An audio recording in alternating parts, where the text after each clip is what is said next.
All right, let's go. Sony Open live chat. Welcome in. Come in. Come in. Oh, it just turned 3 o'clock Eastern. I pride myself on being on time. I like to go early sometimes. Let's go. Sony Open live chat. This is presented by Jock Market. Much more on that later. But if you would like to get into stock market DFS, if you would like to join us, we're doing a power hour tonight, 8:15 p.m. Eastern time, right here on the Rick Run Good YouTube channel. Joe Idoni and myself. It was a ton of fun last week. We're going to go and do it all again. I got a lot of data. I got a lot of information. I got a lot of stuff for this. I'm using a new streaming software here, so hopefully I'm going to be able to push the comments into the stream. So get your comments in right now, your questions, all that good stuff. We'll go through as much as we can in the next hour or so. I've got ownership we can talk through. We've got potential weather. We've got betting stuff, matchups, head-to-head, whatever you want. It's on the table for the next 60 minutes. All I ask, hit the like button. That's it. That's it. All I ask, hit the like button and then play Jock Market. It's fun. Okay, so let's jump into this. Sony Open this week, Waialae Country Club, giving everybody a second to get involved. Russell says, hit the like button. He's right. Look at this. I've got the comments in the stream. How cool is that? And Russell wants to know, or he says, I know putting is extremely volatile, but do you think bad putters who have putted well here historically, Kochman, Kokrak, and Leishman's hold any weight?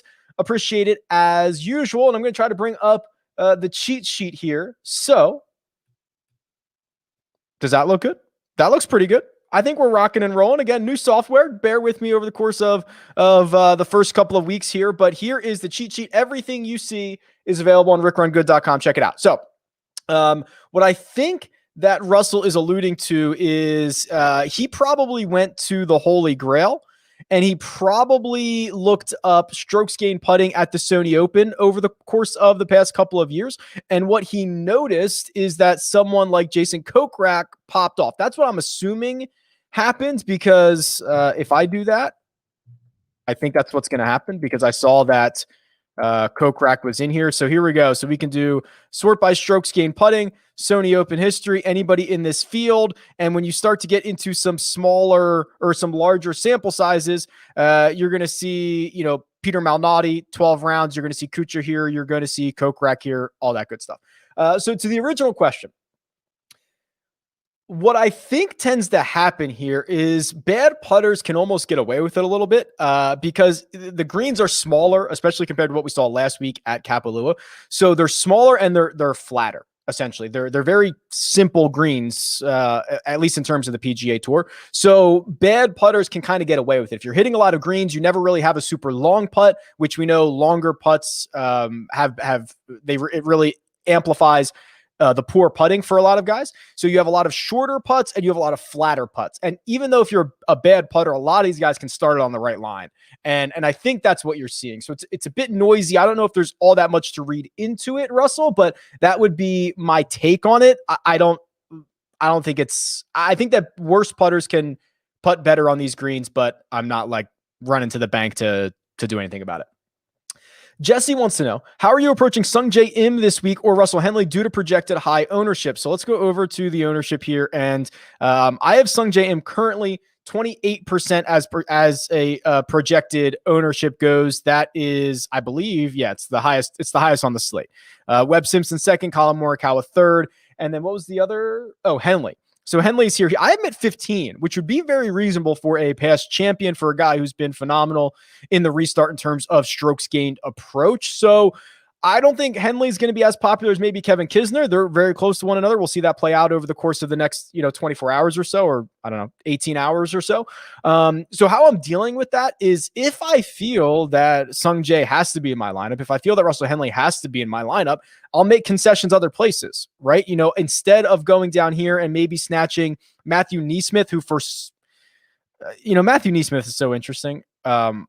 He was my number one top pick in my model. I think it was a small sample size with the factors that I put in. Now he's pushing 12% ownership. I think that's pretty crazy. So instead of maybe going to a Matthew Neesmith or a Cam Davis, as much as I love Cam Davis this week, I think we're getting to critical mass there.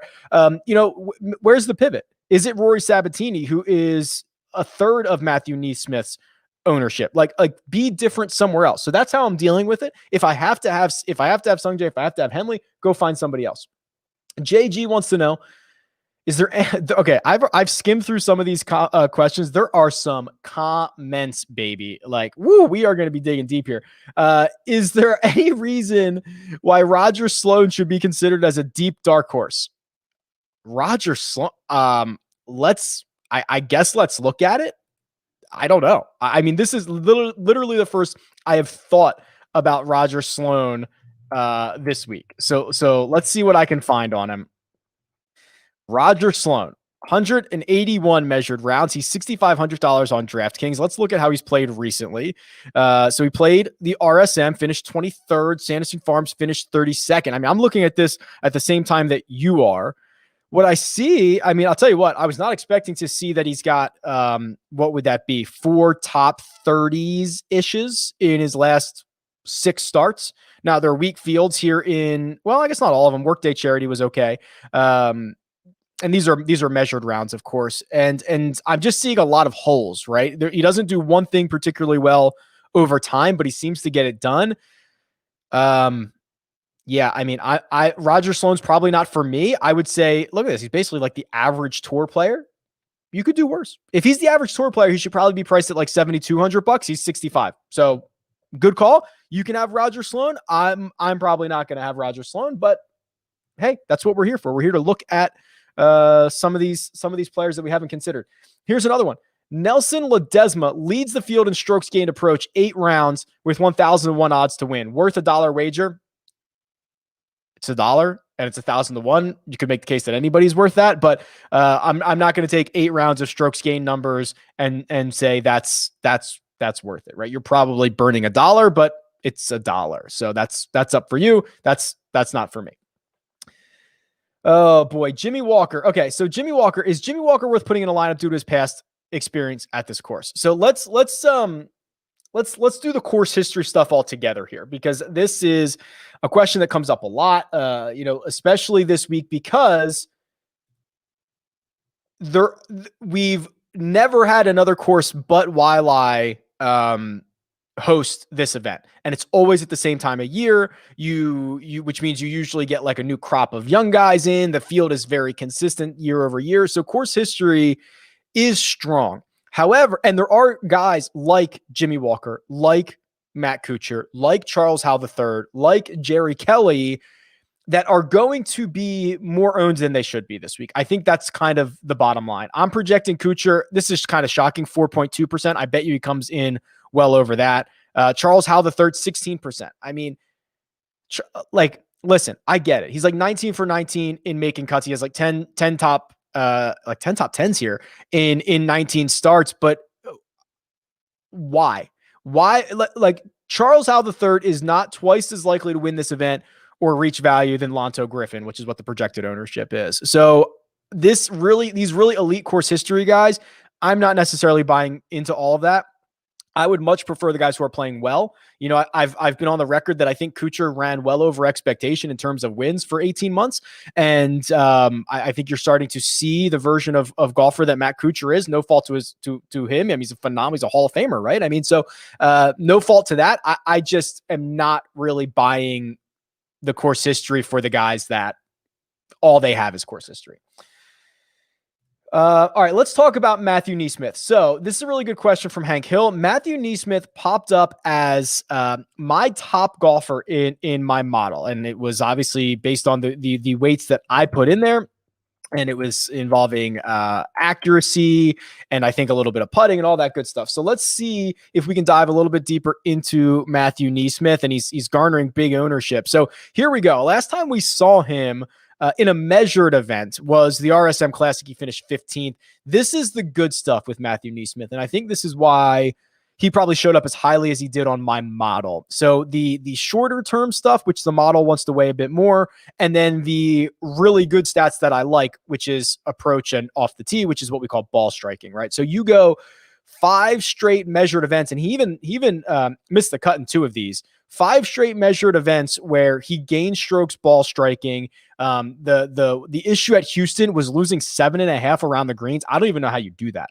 Did he did he chunk like 3 chips? I don't know how he lost 7.5 strokes around the green in 2 rounds. I could go look that up. He also lost 3 strokes putting that week. So what I see is the weeks that he struggles, the putter gets really, really cold, and it doesn't happen every single week. So the more I look at this, the more I understand why Neesmith, at least in a small sample, flew up my model and is flying up in ownership. I don't buy it completely, but I understand it. It's a lot of good things here. So thank you for the question, Hank Hill. T-Money says, how's everything, Rick? Hey, how's it going? I know Webb Simpson is almost a no-brainer, but I'm tempted to make a few lineups fading him. What are your thoughts? Yeah, so I have a lot of thoughts about that. So I think in a vacuum, it's very clear that Webb Simpson is the best play here. The odds indicate that, the salaries indicate that, but I also think the ownership is going to creep closer to 30%. And I've tweeted out this week that, good, Webb chalk is usually good chalk. So I want to pull up his golfer profile here. And I tweeted something like this out, but I want you guys to see it kind of live and in person. So this is the player profile, excuse me. And I have his fantasy logs in here. And I was just trying to go back and see, hey, when was Webb Simpson $11,000 or more? And I was starting to go through this, and you see, okay, well, he puts up 101 DraftKings points at Shriners, and the Tour Championship, I don't count that because the salary and the pricing was so different with the staggered start. So then you go back to Wyndham. Okay, well, he played great there. Rocket Mortgage. Okay, you got you 94 points there. I mean, the RSM. The recent RSM was his worst performance. This 11,200. He only returned you 69 points. He finished like T37. So when Webb is chalk, it usually comes through. Now, if you want to fade him, like at this price, he's gonna have to finish in the top 5. If he finishes T7, pivoting to Sungjae, pivoting to even Harris English or Colin Morikawa was probably the right bet. So that's what you have to decide. Do you want to be on the right side or the wrong side of Webb Simpson? I am probably going to be on Webb Simpson. In fact, I know I am because I've built my lineup. So, yeah, I understand it. It's all game theory. If he starts pushing 30% and you're in a big time GPP, you'd probably be better off fading him for sure. Taylor says, Rick, bought your membership so far, and all I can say is I wish I did it sooner. Thanks for all that you do. Thank you very much. Really appreciate that. I think that I have made some really significant improvements to the site this year, and I'm nowhere near done. Obviously, as we get more data in, I have a lot more ideas and things that I want to tweak and all that stuff, but I really enjoy it. And listen, I use it all myself, right? You never see me using any other tool. I build these tools for me, and I'm glad that you guys enjoy them. That's really the end of this, really the end of it. Any love for Zach Johnson? I think I saw another question about Zach Johnson. 8 straight cuts made with 3 top 10s. What's the best way I want to look at this? We could do... Well, let's go to the Holy Grail. Let's try to focus on fantasy a bit, right? I mean, that's really the key. That's really what a lot of you are here for. And we'll look at Zach Johnson in terms of fantasy scoring and make sure you get the right Zach Johnson here. And we'll go down and we'll look at his logs and we'll sort them by date. I've got this sorting all messed up here. Okay, so here we go. RSM, he was 8,000. He got you 106 fantasy points. What is he this week? I'll have to go see what his price is this week. 58 points at the Masters, 56 at Vivint, 98 at Shriners. Yeah, I mean, it's fine. I'm not super stoked about it. The good news about Zach Johnson is he fits the mold like the Kevin Kisners of the world, like the Abraham Answers of the world. I think that he's not as talented as those two guys, but I also think that short course where accuracy helps, certainly. I mean, listen, the rough's not thick. But anybody would want to hit out of the fairway over the rough, and it's super short, and you can get a hot putter, which is what we've seen Zach Johnson do over the years. So I'm okay with it. He has not made my core or anything like that, but I see how he would fit. I would prefer some of the other guys, like a Kisner, like an Answer, of course, more. Zach Johnson is $8,500. It's a hair steep for me. Oliver, good to see you in the chat. Brendan Steele on Sobel. Oh, okay. Brendan Steele, I think this was Brendan Steele was on Sobel in the Caddy PGA radio show. And he spoke about how the fairways have a lot of roll in them. Does that increase the importance of driving accuracy? So I think what this comment usually means for tour players is it's one thing to land it in the fairway. It's another thing to keep it in the fairway. So the faster that these fairways are, they run out, the angle that you have to hit it at has to be even more exact, because if you hit a ball and it lands in the right side of the fairway, but they're rolling out, it rolls out and it's now in the rough, right? That's the idea. So you have to be even more exact on fairways that are rolling out, because you can't just land it on the right side of the fairway and have it stop right there. So I guess in theory, driving accuracy is more important, but driving accuracy is a flawed stat. There is a stat, and I don't know if the PGA Tour still keeps this, but it's something called distance from edge of fairway, something like that, where it basically would tell you essentially how close you hit it to the middle of the fairway, which I think is a better indication of driving than driving accuracy for what Brendan Steele is talking about. So a lot of things going on, but that's my interpretation on that. Don't forget that this chat is brought to you by Jock Market. I talked about it at the top. I want to give it just a minute here as well, because we're going to go live tonight at 8:15 p.m. Eastern time. Joe Idoni and I in an absolutely super fun, electric live chat tonight. I've got a bunch of Jock Market data. I've been grinding through IPO dollar amounts and what the returns are. So if you're into the stock market, if you're into fantasy sports, Jock Market is doing something that others have tried, and I think Jock Market's doing the best. It's like Robinhood, which I love for investing, but with golfers and with athletes, because they've got NBA, they've got NFL as well. So this is a ton of fun. Join me. You can use Rick10 as a promo code. That benefits me, but you should really use Power20. That's the promo code that we have for tonight. It's a $20 deposit bonus. It's the best bonus available at the moment, and it's a ton of fun. I know everybody's having a good time. I know everybody's winning on it, and we're going to continue to do that again this week. So 8:15 p.m. Eastern time, Rick Run Good YouTube channel. You're here. Let's rock it out. Clark wants to know. Clark was a winner last week. So first of all, congrats, Clark. In a single entry contest with only a couple hundred entries, do you worry as much about things like ownership and not spending the max? No, I don't worry about that. So the idea of game theory, the idea of leaving money on the table with the opportunity to be unique, right? You don't want to have a duplicate lineup, is much more prevalent when you're playing against 100,000 people as opposed to a few hundred.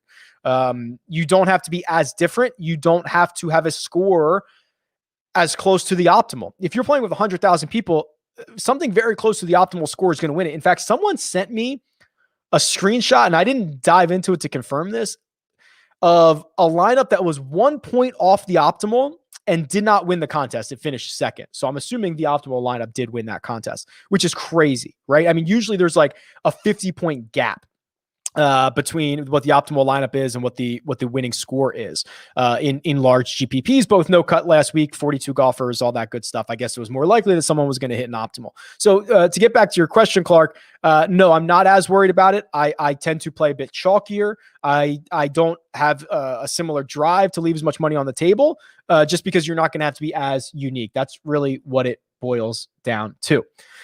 Charles wants to know, how do you like Kyle Stanley as a sleeper? Let's find out. Here's another name that I've not particularly looked into this week. We can do it together. Kyle Stanley is, I'm assuming, going to be pretty cheap here. He is, can I even find Kyle Stanley? Hello, Kyle. How much are you? Did I scroll past him? Is he in the low sevens? If he is, okay, here he is, 7,200. My goodness. All right. So here's what I would do if I was looking at this. So I would say, okay, Kyle Stanley, he's projected at 4.6% ownership. He's $7,200. He has made at least 3 cuts in a row. He finished 6th at the RSM, and he has decent course history here at Sony. Okay. So that I know. Now I want to dive a little bit deeper. So I probably would pull up the Holy Grail, and I would go over to strokes gained by tournament, and I want to see the way that Kyle Stanley is getting it done. And historically, he's been a pretty good ball striker, and the flat stick has been the thing that has kept him from having a whole lot of success. And I imagine we're going to see something similar again recently. Yeah, we are. So the way that he gets it done when things go well is he ball strikes the hell out of it, right? This right here is the perfect recipe for success for Kyle Stanley. Gain 8 strokes on approach and be a 0 putter. That's it. That's what he's trying to do every single week. Now, the problem is he's much worse than a zero putter. You can see that. He's been better recently. I understand that. He lost 4 strokes. That's a stroke per round plus at Safeway. He has some really bad ones in here. And I'm also a little bit concerned about this. He can be a really, really good really good ball striker, and he can be a really bad one. To lose 6 strokes on approach over 2 rounds at Shriners, come on. That's tough. To lose 6 at Genesis, I'm a bit more forgiving, but again, that's kind of wild. So I like it. I like the profile of a golfer, but as far as guys who are usually really good ball strikers, he might be one of the most volatile, right? Ball strikers can usually stay a bit more consistent because they have the one skill set that translates so well. That is not Kyle Stanley. Kyle Stanley, super volatile for being a quote unquote really good ball striker. So thanks for the question, Charles. Sim Dick, he agrees on Zach Johnson. So if you're into that, Zach Johnson got an endorsement there. Spaz Bite, which that's a name I recognize. Thank you, Spaz Bite. There was a fade on Rahm last week for switching clubs. Neesmith went from Callaway to Cleveland and pushing 10% ownership. What's a better pivot? Okay, so we talked about Neesmith. So let's talk about if you want to pivot off of Neesmith, and he's 73. Or I guess Neesmith is 74. The question is in regards to a pivot at 73. James Hahn is interesting, I think. We're gonna dive into him in a second. Cam Davis can no longer be considered a pivot. The crazy amount of steam that Cam Davis has caught since Monday, when he opened at 135-1, he went down to 100-1. Now he's 66-1 on Will Hill. I think you can get him on DraftKings at 90-1 still, but a lot of steam coming in on Cam Davis. He can probably no longer be considered a pivot. Let's look at James Hahn, because I think he has had, if I'm remembering this correctly, and I've got a lot of data in my head. I don't always remember it accurately, but I think James Hahn has had a really good start to 2021. Yeah, and he has. So here's the new season. So he starts off the new season with back-to-back top 10s, doing it in a way that I like. Then he follows it up with 2 really poor performances at Houston and the RSM in a way that I don't like. Now, if you open it up a little bit bigger than that, he's been pretty good in terms of ball striking, dating back to essentially last year's Sony Open. He's only been a negative ball striker once here. That barely counts. That's, I give that a 0. 1, 2, 3 times. Now, 3 of them have been the last 5. So I would say Hahn is interesting, especially because here's something I want to continue to talk about and remind people. This is the first event of 2021 for a lot of these guys. And a lot of them have not played in 4-5 weeks in competition, at least. So we don't know what they've been up to. So number one, realize that most weeks, we don't know a lot, right? There's so much we don't know about a very volatile game like golf. This week, especially, there is even more that we don't know, because we don't know how these guys have been playing at their home course or wherever they've been practicing for the last 4 or 5 weeks. So there's even more we don't know. Also, I mentioned this last week. I want to mention it again, because there is no recent form competitively. I'm kind of reaching everyone back to long-term form. And I think we've seen enough in the last year or so from James Hahn that he's traditionally a pretty good ball striker. Pretty good. He's not world class or anything like that. That I would almost think, okay, he had 2 really uncharacteristically bad ball striking rounds to end 2020. He had 5 weeks to figure it out. Let's see if he figured it out. So that would probably be the pivot for me, Spaz. Thank you for the question. Greg says, I lost my chat. I lost my spot. I do this every single week. There are a lot more questions than I thought. Bear with me here. Sorry. I'm almost there. Okay. Greg says, first of all, Greg, welcome. Good to see you in the chat. Hammer Kanaya. So what's his name? Takumi Kanaya. He is a highly touted, I think he's from Japan. Who I think he used to be an amateur. Now he just turned pro. He's only got like 4 pro starts or something like that. But yes, Mark Immelman had him on his I'm going to get this wrong, International Walker Cup team, I want to say, and raves about his game. I have no idea what he's going to do this week, but that is the Kanaya conversation. Has this guy picked one winner in 12 months? Nope. That's probably true. Well, I guess it's certainly not true. And I guess it depends on how you want to define picking winners. You should be picking your own winners. You should be using the data, using the information, going out, finding out all the research, picking your own. If you're having me spending your money, you are doing it wrong. Like, hard stop. If I'm spending your money, find somewhere else to go. Given that the weather looks good this week, what would be your guess on winning score? Yeah, so I saw weather looks good. They might get a little bit of rain like tonight, Wednesday night, Friday night. If that, it would only make the course softer. I think we're going to go pretty low here. I would say 22. Let's call it 22. Somebody will get hot. Tom Brady's butt chin. Welcome back. Good to see you as always. Would you mind making a single entry lineup for DraftKings? I will not. So that is again in I'll follow up the same thing. You know, first of all, it's against terms and services to be sharing lineups. I think it's bad for the game. That's why I don't sell picks. It's why the picks that I make are for content, right? I go on CBS Sports. We make picks. It's good for discussion. I tell you who I'm going to play. You should make your own decision. So, no, I won't. You'll never see me give away full lineups. You'll never see me like sell picks, right? It's all about the data, and you buy the data, access to the data, and I tell you who I'm going to play.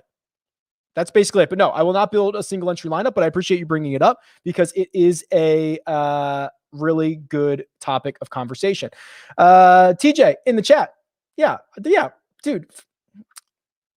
They control on. All good. Brennan Todd, ownership to this point and your thoughts on him. So I am historically, let's pull up the ownership here. I'm historically a Todd guy, which is weird because he's not necessarily the type of golfer that I always like because he's so reliant on the flat stick, which is what you can kind of see here. Loses strokes off the tee, loses strokes on approach, gets much better the closer he gets to the hole. So, but my problem is he finds a way, right? He won a couple of times in a row. Was that last year or the year before? The whole thing's running. It must've been swing season, not 2020, 2019 swing season. He probably should have won Travelers before the 12th hole happened to him and DJ chased him down. So he just puts himself in a lot of great positions. Now this is the perfect course for him. So I really do like Todd here. He's pushing 15, 16% ownership. I think it's well warranted. If it gets closer to 20, I'm a bit more concerned. I'd love it at 12, right? Like if it was 12, I'd have him in a lot of lineups if that was the case. Do you and Mike McClure always talk about golf picks, or are they always completely independent? I never talk to Mike. I banter with Mike on Twitter. Mike is a really good guy. When we go on podcasts or we go on HQ together, we've not talked beforehand. They are done completely independent of one another. I think Mike runs a model on Sportsline. I write 2 articles on Sportsline.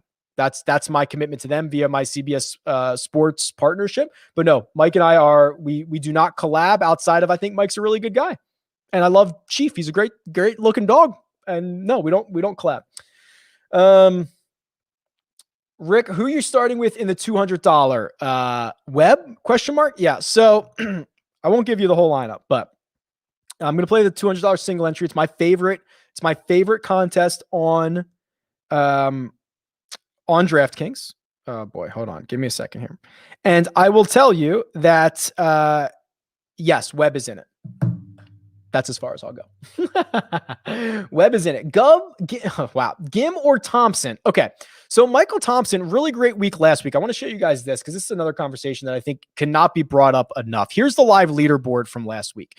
So, what this does is this will update throughout the tournament every 15 minutes, and it'll update DraftKings scoring. It'll update strokes gained numbers. So Michael Thompson, interestingly enough, was the, I believe, 14th highest scoring player on DraftKings last week, but he finished T21 because he made these 2 eagles, 21 birdies, 2 eagles, 8 bogeys, 101 fantasy points. Now, concerns about Michael Thompson, he gained 6.8 strokes putting. That's a bit concerning. He lost 4.9 off the tee. I'm willing to give him a pass on that. The 6.8 is a bit scary. Doug Ghim, we didn't see last week. Doug Ghim is a guy that I believe could be one of the candidates to kind of take a bigger leap into 2021. And a bigger leap for him would be like top 125 in the world. I think he's probably 200 or 300 at the moment. And this is what I love here. I mean, look at his finish from the end of 2020 into 2021 in measured events. Ball striker's paradise. Love this. So I am going to go with Ghim right there. Who do I like in under 7,000 for my core? If I had to pick, so under 7K, I mean, I just mentioned Ghim, 6,900. I think that's a really good spot. Peter Malnati's interesting. So he is volatile in a good way. That's something I've said before about Malnati, where when things go right for him, he can post a top 5, top 10 finish. When things go south for him, it's not always the worst thing in the world. So I like probably Malnati and Ghim. And if I was super desperate, I would probably go to, I mentioned Nate Lashley at some point this week. 6,700, if he gave you one of these finishes from his last 4 starts, 38th, 37th, 38th, I'd be fine with that. And we saw what he did at Rocket Mortgage a couple years ago, where he went unconscious and beat everybody and qualified on, he was like the last guy in on a Wednesday night. I would take that at 6,700. Have you felt if this is a good week for average builds instead of stars and scrubs? I'm actually going to go, I would prefer stars and scrubs here. And again, this kind of goes back to my idea of there's so much more we don't know this week, right? There's so much more we don't know. So if we have a lot of unknowns, I think sprinkling guys who are the scrubs, who might have had a really good last 5 weeks, who we might not have heard of, who we might not be considering, who might be more likely to have a top 15 finish. And then, the more known entities, the Webb Simpsons, the Colin Morikawas, the Joaquin Niemans, the Daniel Bergers, the Sung Jae Ims, they're obviously more known. So I'd like to get them, right? So I think I'm embracing the known entities when we have them, and the unknown entities when we have those. And I think stars and scrubs is the idea. When is Jock Market coming to PA? I don't know, Todd. I don't know. I assume they have to abide by whatever legalities are state by state. I don't know that.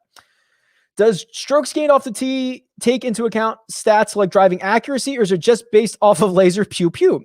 Just based off lasers. Pew, pew. Yeah. So it doesn't take into that account. It is, and I meant to do this over the break and I started it and never finished it. I wanted to do an in-depth strokes gained explained type video and talk about the lasers and how they work. Long story short, Clinton, excuse me. I don't know if we're friends enough to call you Clint. Maybe we are. That it is all the lasers, right? So they chart it, how far it went, essentially how far offline it was, if it landed in the rough, if it landed in the fairway, if it landed in an unknown area. Compare that to the rest of the field and the rest of the, millions and millions of data points that the ShotLink era has generated, and it looks at it like that. So it does not take into account driving accuracy per se, but obviously, the more accurate and the longer you are, of course, is going to be beneficial.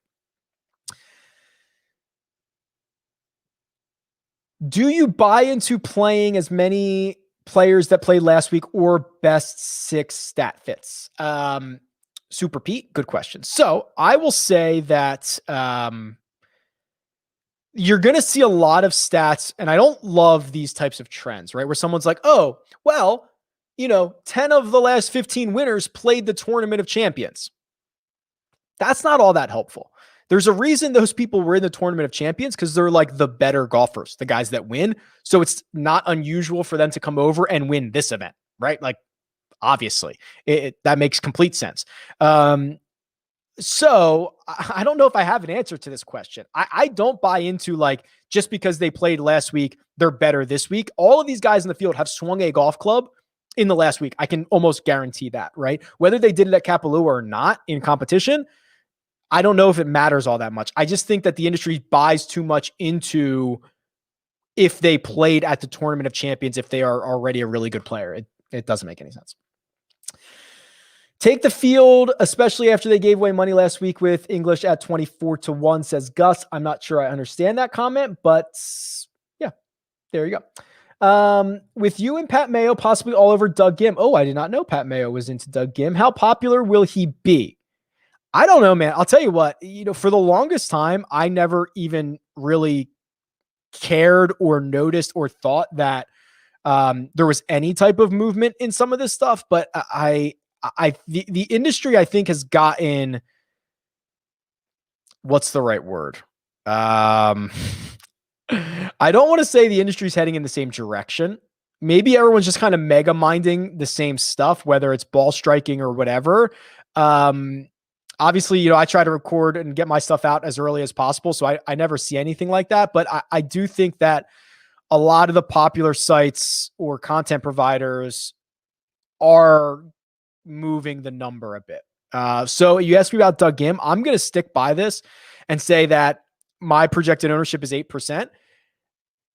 I think max maybe comes in at 12. I think that's as high as it can go. I don't think it'll go much more than that. There's popular guys like Harry Higgs. There's Michael Thompson. There's Peter Malnati down here. I don't think it'll get much more than that, but it would be an interesting study about the way that ownership moves over the course of the week. Brendan Todd, is that a reach and one and done? So it's probably, it depends, right? So, by the way, I have this new, I've been updating the one and done tool, which I love. So I'll try to show that to you right now. Because you used to only be able to look at players, but now you can look at by tournament as well. So we can do Sony Open and we can say, just give me the guys in the field and give me their average finish. If you're playing the Run Good one and done, which started at the beginning of the season, I do not think Brendan Todd is a reach. As much as I love him this week, if this is your first week for a one and done, it probably is a reach. And if you're playing something really big, 3,000 people, 3,300, and you just want to convince yourself like, hey, I'm just going to be contrarian in week one, which I don't think is a strategy that you have to take. I understand it, but I think it is a reach. I think the best strategy is to chalk it up in week one, take one of the big boys, worry about your contrarian plays later, all that good stuff. If you are in the midst, if you're in, the Run Good one and done's in segment 2. So that is, that I wouldn't mind it there. Rick, you the man. No, Jacob, you the man. Thanks, bud.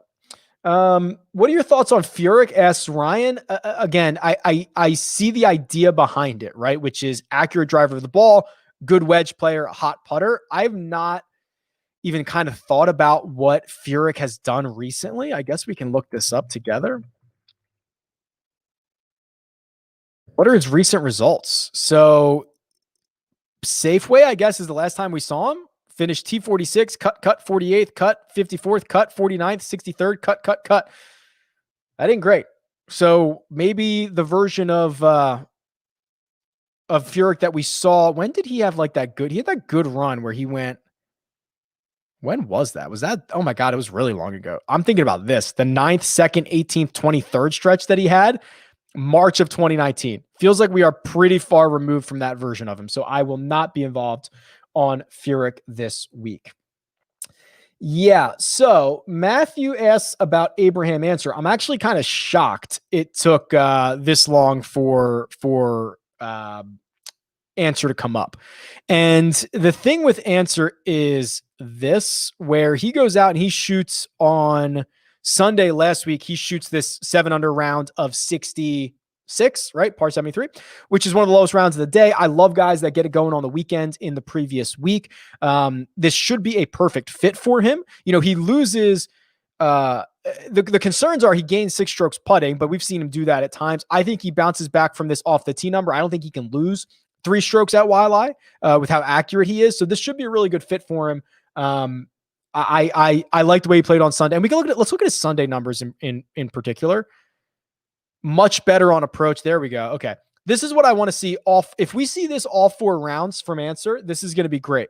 So he's a small negative off the tee. That's fine. Gains 3 strokes on approach. Boom. Love it. A hair around the green and less than 1 putting.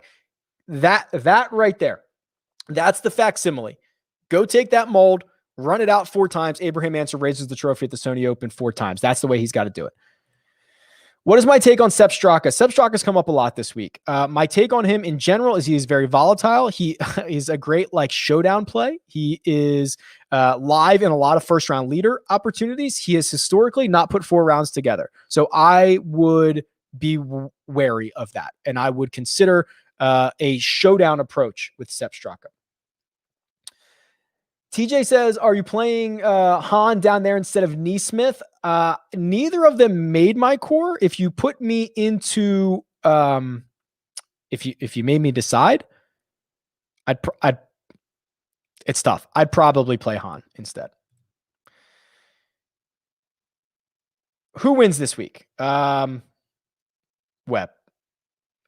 John Jefferson. Shout out to John Jefferson, who seems like the nicest guy in the world. So he, first of all, the guy wins $17,500 in the FanDuel contest last week. Has been so kind with praise for the model, and it's just nice to see people win, especially right out of the gate here. First event of 2021. Absolutely love it.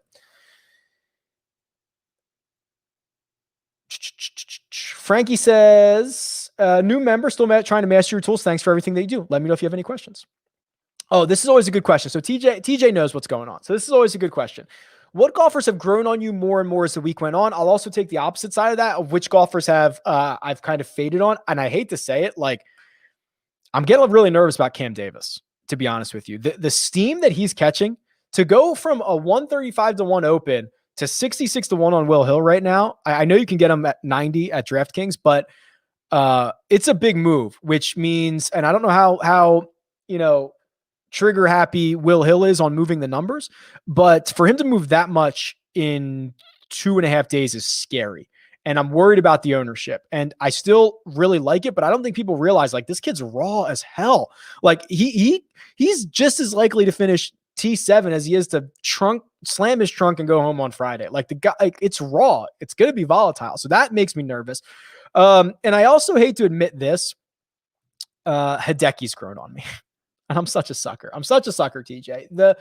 The thing is this, and I'm trying to take my own medicine here, right? And I really do believe that we should not care about 4 rounds from any golfer, especially his first 4 rounds of the year, especially in a no-cut event where he was out of it the entire time and probably not all that interested in getting back into it. So the obvious idea is Hideki lost 9.5 strokes putting last week. One of his worst putting events ever. So I'm trying to wrap my brain around forgiving and forgetting and throwing out 4 rounds and those rounds that I discussed. And then I see this, right? 10.8% ownership. My God. That's getting really appealing. He's not in my core. I don't know if I'll get any exposure to Hideki. I might just try to buy stock on him in Jock Market and deal with it later. But I have to admit, that's growing on me. It's scary. Should we target players that didn't have to travel this week? So I kind of mentioned this earlier. I think a lot of guys get there early. I don't think you have to worry about that. It's not like they're coming from a different event. Don't worry about it. Any reason why Jock Market is not doing NCAA? Well, I don't know the answer to this. My assumption is that legalities around amateurs, right? I don't know. Oh, or NHL. I have no idea about NHL. I don't know. I'll if you want other sports, hit them up. Tell them that. I mean, we want to see them grow, right? Michael Thompson was pouring in birdies last week. He's cheap and no one's talking about him. Is he a bad fit? No, I don't think so. I think that he gained 6 strokes putting. That would be my only concern. But no, I do not think he's necessarily a bad fit. Thoughts on Niemann for one and done? That's kind of interesting, right? I think for one and done, I'm really trying to focus on the top of the board. Webb, English, Morikawa, Niemann, Berger, Hideki. That's the top of the board, not necessarily in that order. But one of those guys will be my one and done this week. And Niemann's interesting because he's probably going to be one of the lower owned guys. He's not English, who everybody's going to forget about. He's not Hideki, who you have major concerns about. So yeah, I'm cool with that. All good. Gavin wants to know, in single entry tourneys, how much salary do you like to leave on the table? I don't know about in single entry. So I guess in larger events where you're going to play with a lot of people, even 400, leaving 400 or 500 on the table makes you much more likely to be unique without leaving too much on, without leaving too many fantasy points on the table. In terms of single entries, which in theory would be smaller contests. I mean, I wouldn't even be worried about it. Don't worry about it. Play your best guys. Go out there. Don't worry about it. Thoughts on Sergio? Yeah, I've talked about Sergio a bit. So let's pull him up because I think this is a good exercise. I drafted Sergio in a season long, and I think I might have taken him in a best ball because the idea is I don't want to make week to week judgments on Sergio. I don't want to have to do that. I think that's a fool's errand, which is why he's so difficult to play in DFS. Because the problem is he's always going to be phenomenal off the tee. He's always going to be pretty good on approach. The putter's terrible. And he's going to have weeks like this. Like I'm like pretty confident he might win again this year. Because he's going to have a week where he gains 2 strokes putting and he wins the golf tournament like he did at Sanderson Farms. The problem is there's no foreshadowing. None at all. Like, look at this. I mean, he loses strokes putting like 10 straight events, gains 2.8 and wins the event. So I just don't think you're ever going to see it coming. That's the problem. So I like him a lot more in season long, in best ball formats, all that good stuff. It's going to be a really hard decision to make week to week. Here's John. So John won the FanDuel, the 17 grand on FanDuel last week. So the model, first, second, third, fourth, fifth, and seventh place finishers. That will go a long way. Is Webb Simpson getting old? Yes, but he's getting better. Let me see if I can pull this up. Webb Simpson's phenomenal, by the way. Let me try to pull this. I'm going to try to show you this 2 different ways. Let's do his golfer profile because I think I have his season by season in here. Look at this guy. Coming back from the doldrums of strokes gained putting, figures it out, boom. Strokes gained approach, getting better. Around the green, getting better every year. I mean, the guy's phenomenal. I'll show it to you this way too in the head-to-head betting model. I'm just going to throw Webb in here. Whoops.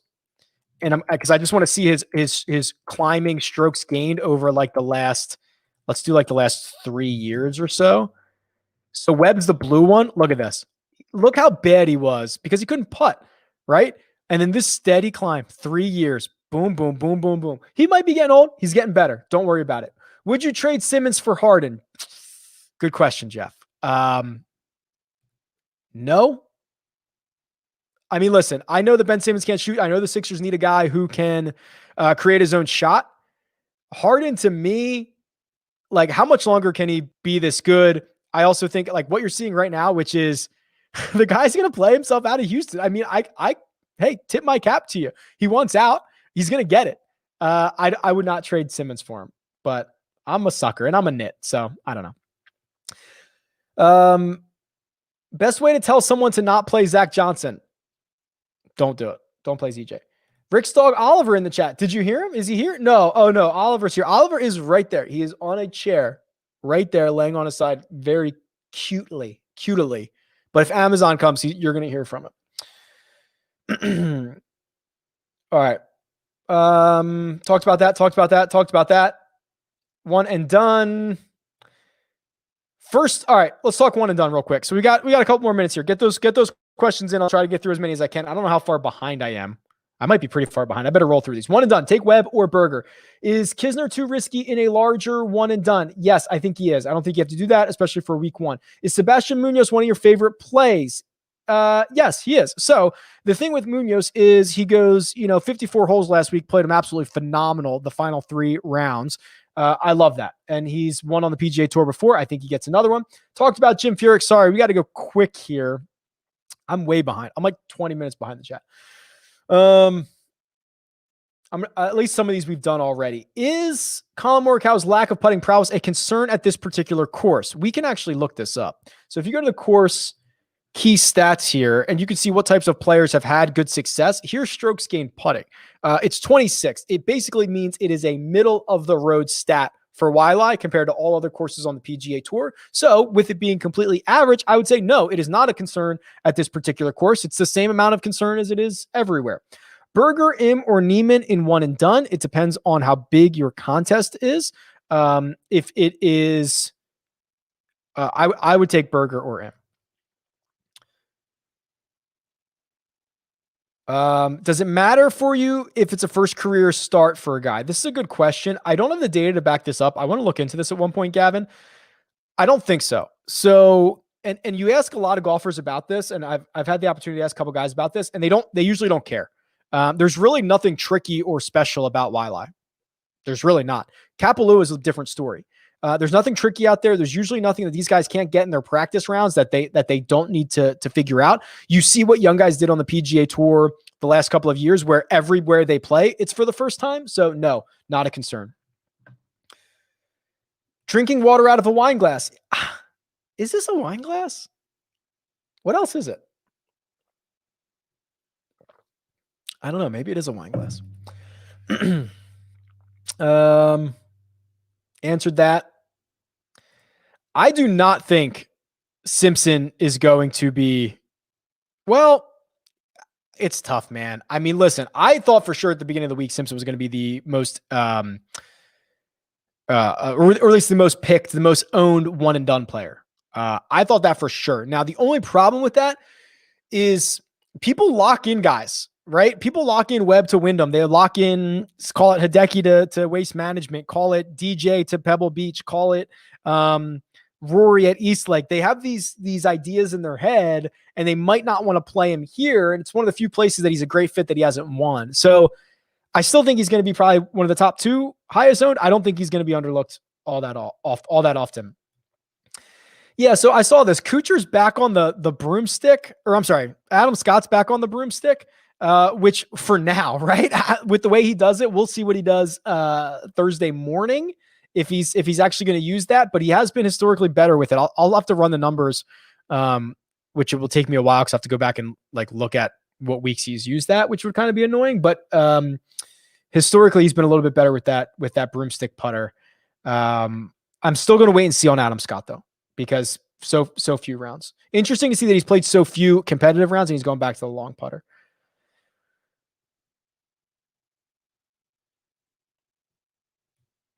Answered that. Oh, okay, good. I got confirmation that I can call Clinton Clint. So I thought we were friends. I just wanted to make sure. I didn't want to step on your toes there. I appreciate that.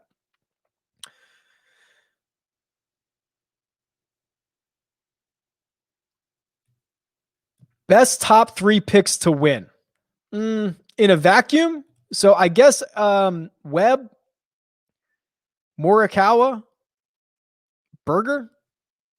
I'm not sure that that's all that interesting. I mentioned this on the one and done video where I think this is a really unique opportunity where Reed is out of the field. Hovland is out of the field. Berger, I think, sucks up a lot more of the win equity than maybe even odds makers or people want to believe that he does. I actually really like Berger in one and done situations. If you're going to save Webb, if you're not going to save Webb, burn him, whatever, that's fine. But I think Berger is interesting. We can look at the tee to green stats for Adam Scott last week. Let's do that. So let's go to the live leaderboard. Let's pull up Adam Scott. Nope. There we go. And let's make sure that I am looking at the entire thing. All right. So he goes, wow. Yeah, this is the good stuff, right? 6.8 on approach. I don't know how he lost 4 around the green. He must have chunked something. And then he loses 3.3. So I guess the idea that we're getting to here is give me this number again, go out and gain 6 strokes on approach. You're not going to lose 4 every single week. So say he loses 2 and say the flat stick can get him to be a net 0 putter. So now you're talking about a 5-stroke swing that gets him to, and this is very rudimentary, obviously, that gets him to 20 under, and that gets him to a T7. And that wasn't that hard to do. So I guess I see it. I guess I see it with Adam Scott, but I'm just weary. Are you a Philly guy with the Marion flag? Yes. That's Marion 2013. My dad worked that event, got me that flag. That's a Masters flag from 2013. I don't know how I got both 2013 flags, but I did. Originally a Philly guy. Lived in Southern California for 5 years, now in Las Vegas. There you go. Thank you. Rick, you're a golfologist. Great stuff. I'm going to add that to my Twitter profile. I like that word. A lot of comments about Adam Scott. Ricardo wants to say, love the channel. Thank you very much. My one and done leagues. Oh, sorry. I thought that was a question. I've won my one and done league back-to-back years as I started watching your DFS previews. That's awesome. Greg's in the chat. My guy, Greg is awesome. DraftKings is throwing the Champions Tour results on the player cards now. 7 of 7, 9 of 9 cuts made, deceiving to average DFS players. That's pretty good. Is that an indication that Champions Tour is coming? Anyone? LPGA? Are we going to get, I think the LPGA has 38 events this year. Are we going to get 38 LPGA slates? That'd be cool. Thanks for popping in, Greg.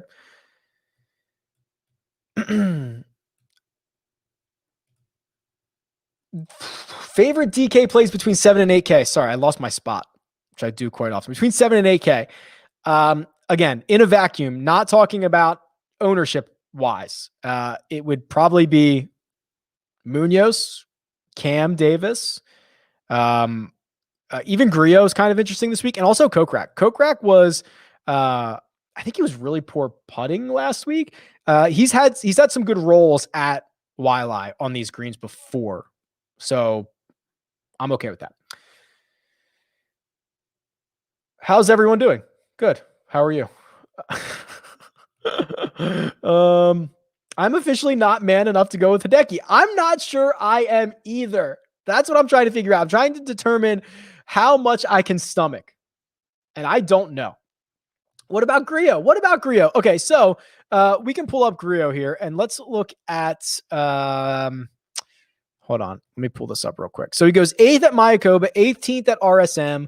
He's got a bunch of decent finishes here. I don't think he's ever missed a cut. I do not think he is locked to finish in the top 10, but I will say he is trending in a pretty good direction. He's trying to be less volatile. The putter's so terrible as it's always going to be, but that's fine. EPAT in the chat. Wow, we are getting some star power in the chat. Eric Patterson wants to know, guess at the top 5 most popular one and done picks. Here we go. Most popular one and done picks are going to be, in no particular order, Webb, Answer, Sungjae, Webb, Answer, Sungjae, Berger,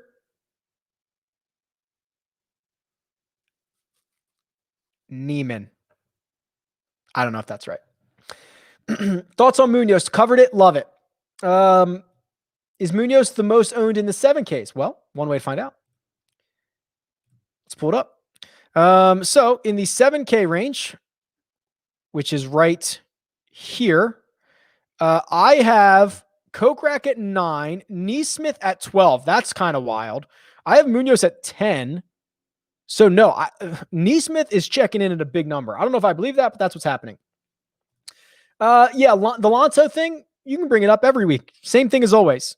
Good iron player, good putter. I don't think he foreshadows it. I think he plays well.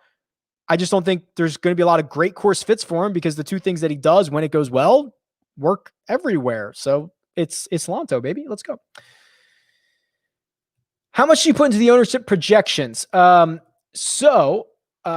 And I've covered this a couple times, but I want to make sure I reiterate it. The only thing on the website that I do not do myself is the ownership projections because I am historically very bad at it. I'm trying to get better at it. So I take it from 3 different sources. I aggregate them, I score them, and I pass along the best ones to you. That is usually the best, most accurate way to do it. But yeah, I'm not good at it. I'm trying to get better. Why is Jerry's Kelly so cheap? Because he's old and doesn't play often. I know he's got great course history here, but that is why he is cheap. Save Webb for Webb tournaments, aka the Wyndham. Yeah, not bad. Does anyone know his one and done bets for Sony? Mine, Dara? My one and done? I have not divulged them, I don't think, but I mean, if you've paid attention all week long, it's very obvious. I'm either taking Webb, Berger, or Sungjae in some variation. Now I'm in a bunch of different one and dones, so maybe I'll spread them out. In the high stakes one, the $1,000 buy-in, I'll probably be more chalky. In the one with 3,300 people, I'll probably be not yet, but a bit more off the beaten track. But it's week 1. We're gonna chalk it up. I haven't disclosed it yet, but hey, you can figure it out. Oh my God, can you give me a name at 6,300 or close? Can you give me a name at 6,300 and under to be close to a lock to make the cut. Ben, I'm not sure those two things go together, bro. 6,300 and under and a lock to make the cut. I don't think that none of them. I guess if you really, I don't know, man. If you made me choose, is Ben Taylor here? Okay, so funny story. I made a bottle of wine bet with Mark Immelman on the first cut this week. I had Russell Knox. He took Ben Taylor, who he saw play and loved, straight up in this tournament. So he gave me great odds on this on a bottle of wine.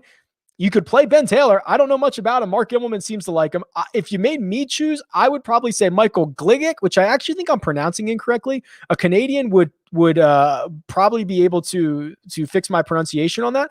But he was on a great kind of cut streak, made stretch there. He missed his last two. Again, I'm kind of resetting everybody back a little bit. So that's probably where I would go. This might be a beer glass. Thank you. I don't know. Thoughts on the new Apex irons? You know what? I got to get my hands on them.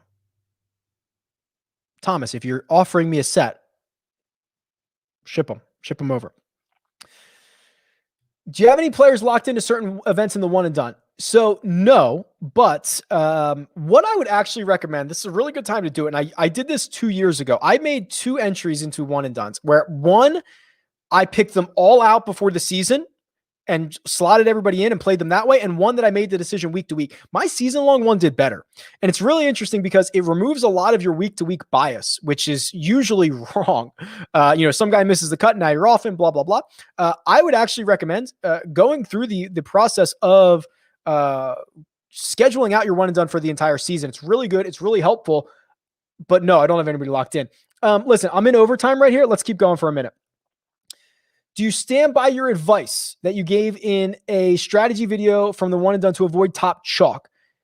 So yes, I do. I don't stand by it as much here in week 1, but in general, the idea is week to week, the top 5 guys in the betting board are razor thin, right? I mean, one's 8% to win. The next one might be 7.5. The next one might be 6%. Like, it's razor thin, but you're going to see bigger differences in ownership, the chalky guys. So really, like, if you could take any of the top 5 guys, look at the top 5 guys, take the guy that's going to be the least owned. That's generally a pretty good strategy. So yes, I stand by it, but, not as much this week. Rick, who owns Jock Market and who started it? I wish I owned it. I don't know who owns it. I think they're venture capitalists funded. So I guess they have investors. Dave, who is my contact over there, is the co-founder. Tyler, the other co-founder. I believe it's those two, but I don't know who funds it. If putting is middle ground, is Morikawa the unsung play? Morikawa was your first round leader last year. I think he finished T21. He's arguably, I almost slighted Webb. Arguably the best player in the field. Webb or him, right? Kind of longer term. So sure, yeah, go play more. Listen, any of those top 5 guys, they're that expensive for a reason. Is it a week to do stars and scrubs? I believe so. Thoughts on Swafford as a sneaky punt? Are we just trying to go back to back with like guys that look exactly the same? Harris English 1 week, Hudson Swafford the next? Not for me. Wine wager alert. That's funny. All right. Bring back the golf polos to the Rick Run Good store. I thought they were on there. Are polos not on there?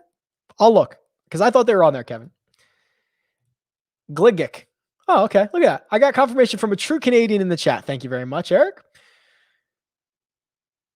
All right. I think we're running low here. Okay, cool. We're at the end. Wow. I made it through all those. I'm shocked. Okay, here we go. Don't forget, extra 3 minutes this week. Love it. Thank you for joining. I really appreciate it. I hope this was valuable. I hope it was fun. That's my goal. Hit the like button for me. Goes a long way. Join me tonight. Joe Idoni, myself, Jock Market, Power Hour, baby. 8:15 p.m. Eastern time. Right here on the Rick Run Good YouTube channel. It is going to be a lot of fun. I got graphics, I got stats, I got charts, I got everything. It's going to be awesome. We're going to make a lot of money this week. I guess that's it. Subscribe to the channel. Go Go get tools at rickrungood.com. I've been making updates. The feedback's been coming. So I've been making updates. I think it's really good. I don't have anything left to say. I'm just kind of killing time right now. So, all right. See you.